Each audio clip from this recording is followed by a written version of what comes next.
প্রতি রাতেই মাথায় হাত বুলিয়ে ছেলেকে ঘুম পাড়িয়ে দিতেন মা। বৈষম্য বিরোধী ছাত্র আন্দোলনে নিহত হওয়ার আগের রাতে আর সেটি করা হয়নি। সে কথা মনে পড়লে শোকে মুষড়ে পড়েন শহীদ আলভির মা। আবুল কালাম আজাদের রিপোর্ট, ছবি তুলেছেন সারওয়ার হোসেন। কতদিন হয়ে গেছে, 1 মাস 10 দিনের মতো। আজকে তো আম্মু বলে ডাকে। একমাত্র ছেলের স্মৃতিবুকে নিয়ে আহাজারি মায়ের। বারবার বলতেছে যে আমার বাবাকে একটু আমাকে দেখান। 3 আগস্ট রাতে একটু দেরি করেই রাজধানীর পল্লবীর সি ব্লকের বাসায় ফেরে শাহরিয়ার হাসান আলভি। ফলে অন্য রাতের মতোই তার মাথায় হাত বুলিয়ে ঘুম পাড়িয়ে দেয়া হয়নি মায়ের। পরদিন সকালে দানা পানি পেটে না দিয়েই বাসা থেকে বেরিয়ে যায় আলভি। সম্বল ছিল মায়ের কাছ থেকে পাওয়া 100 টাকা। সাথে যে আম্মু কাপড় মধ্যে আম্মু 20 টাকা চাইছে ভাইয়া।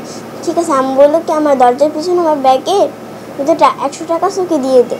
আমি এবার 100 টাকা ওকে দিয়ে দিয়েছি।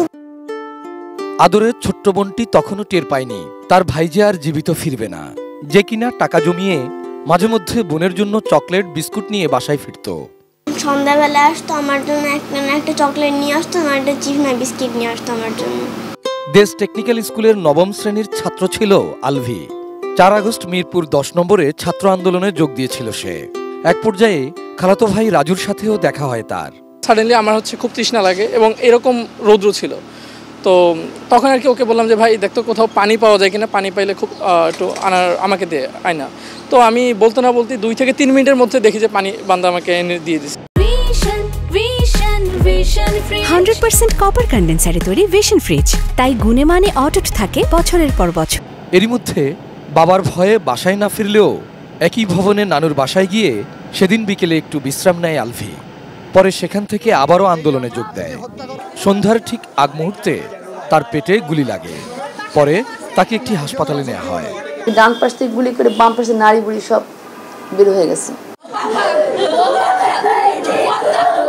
তার লাশ বাসায় নেওয়া হলে স্থানীয় প্রভাবশালীরা আলভির পরিবারকে নানা হুমকি দেয়।